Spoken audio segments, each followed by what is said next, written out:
Hello and welcome. My name is Beku from Bikuti, and today I wanted to talk to you about employing as an employer. It's a topic that I really wanted to discuss with you because I know that many of you follow me on my social media, and have asked me questions about how was it for you or how was it for me as an employer, and also what was my experience, and especially what was the point of view of a small business. So therefore, I decided to do this video to talk to you about those reality, but also to really comes in the real fact and also the reality, and how it could be something quite exciting, but it has a lot of struggles with it as well. So obviously having employees in your business enables you to move faster. It can help you to do the work faster, and you can share the task force, and you can do so much more. But sometimes as well, you can have the boost of having someone else creativity, someone else energy, and also someone else doing things, maybe seeing things that you may not be able to see. Therefore, it's an advantage, definitely. Now, the problem with a small business is, as a small business, obviously over time what you have is you have a flow of cash, or your cash flow is very can be very challenging in terms of it moves with the period, or depending on the opportunities that you get, and depending on whether you're able to duplicate those opportunities.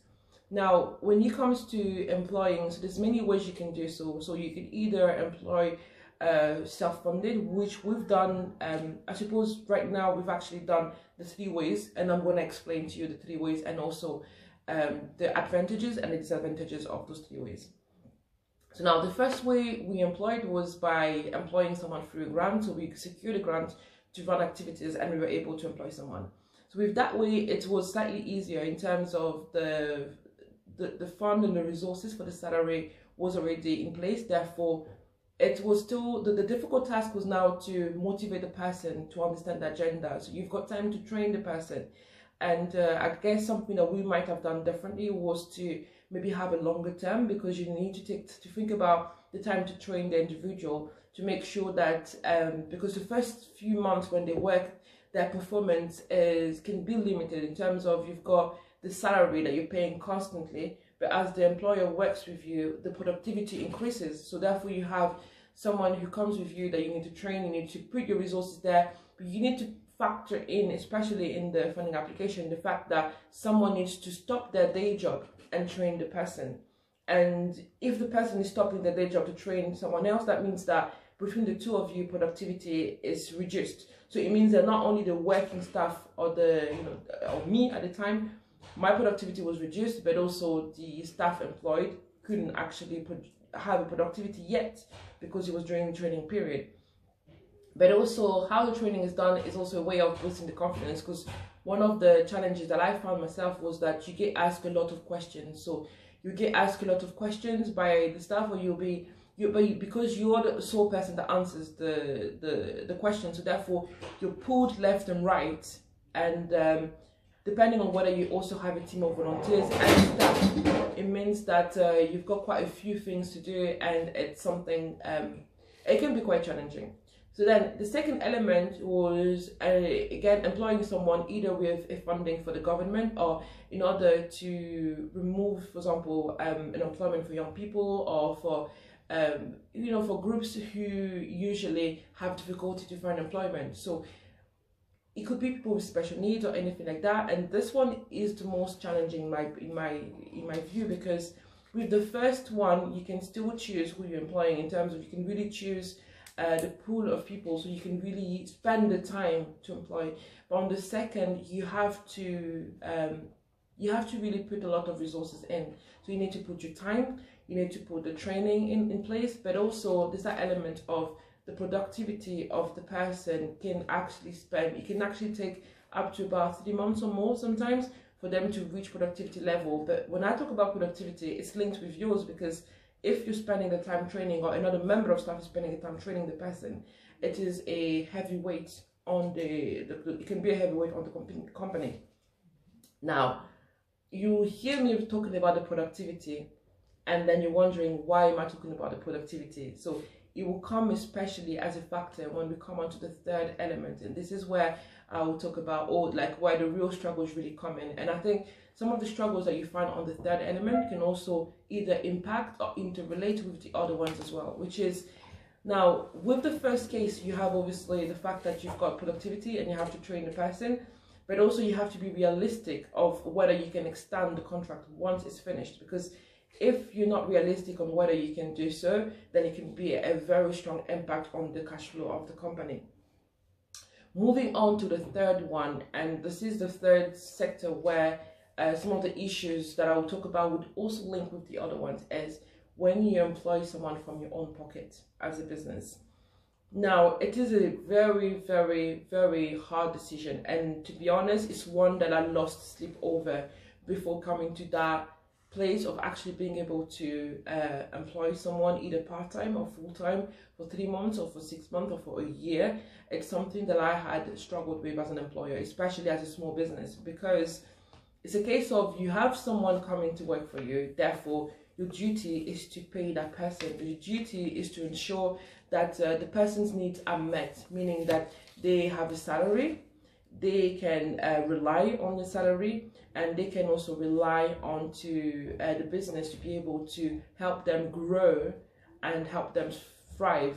Now, what happens as a small business is you might find yourself in a place where, as the cash flow reduces for some period, and especially with employee, what happens is, especially if they have also a power of spending within the company, it's something that really needs to be, considered carefully, because the same consideration that you as the person who started it all, or you as the employer, or you as the manager might take that decision, the employee will take it very differently. I don't want to say very lightly, because they do take their job seriously, but not in the same regard as you, obviously.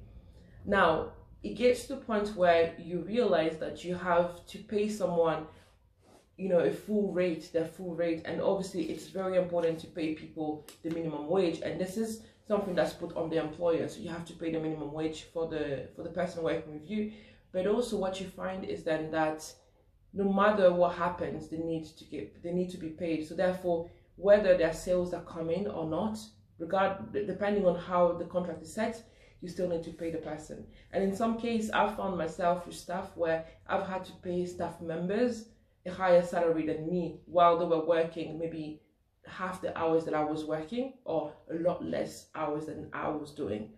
And obviously, in terms of, for me, paying the staff came first, and obviously making sure the business is running came first, and I was making all the sacrifices. But what happened is that it impacts on your morale, and it also impacts on your energy level. It means that you will burn out eventually.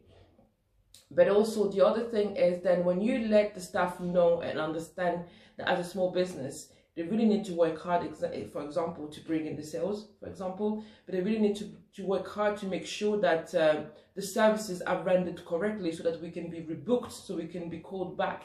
Now, what happened is that the staff, it takes them a while to understand why it's very important, and I do think it's important to put the requirement from the beginning. And one thing that I've learned is that when I employ a staff member, to maybe have a small level of sales requirement in their post as well. Because if you do not do that and you explain to a person, for them it's almost like they are so accustomed to seeing big company, large company, and especially working with larger scale companies where there's an investment, there's a funding, and it's a larger organization. But now when someone comes from that mindset and works with a small organization, they're used to, maybe there's a lot of idling time, there's a lot of taking breaks over and things like that, or even using the phone during work hours and stuff like that. Whereas a big company has everything to make sure that these don't happen. As a small company, you won't have all the elements to ensure that either the time wastage doesn't happen, or that you eventually do make the sales, because regardless of whether you're working with the staff or not. Now, the other element is actually when you're training the staff member, and in my case, I was the person who looked after, I oversaw the sales as well. So it means that within the sales time, the sales team or the sales will be impacted while you're training a staff member. So bear in mind that when you do your projection and you have to take in a new staff member, that your productivity will be impacted by having done so. And it's something that I have to learn the hard way. And also what it does is then, as the productivity is impacted, and also especially when you're having events and you're bringing external workforce or external staff, as well as external things such as caterers and things like that, you really need to be strict on what you're choosing and what you're choosing it, and how you need to negotiate your contracts, because otherwise it's very heavy, because any shortfall fell on you. And for me, for so long, I felt like all the shortfalls were falling on me. Therefore, I could get assistance to maybe fund someone else's salary, but it's very rare to see a possibility to fund your salary. So I had the opportunity 1 year out of the 3 or 4 years that we've been running. So for 1 year, I had the possibility of funding my salary. And really that year, we went like crazy, honestly. So we were able to triple our, I think it was triple or double our, I think it was triple our sales turnover, simply because I was focused and I knew that my salary was coming in. I didn't have to worry about it. But now, coming from the fact of you have to worry about other people's salary and you have to worry about your own and make sure that everything is running, and there's also having a premises, and this is something that I will talk about in another video, having a premises. It can be quite hard for a social enterprise entrepreneur, and especially in our business, we're social enterprise as well. So similarly as any other businesses, we feel the same strains and the same resources. And in many cases, I looked upon other social enterprises who started before me, and I looked at images or pictures of the entrepreneurs when they started versus maybe 2 or 3 years along the line. And you could see the strain, and you can really physically see the strain on their faces. You can see the strain of the responsibility, and you can see how much of an effort they've had to put in order to push their enterprise forward. So in a many ways, it's taught me to obviously appreciate the fact that, you know, when you see a small organization going, and understand the fact that they work really hard.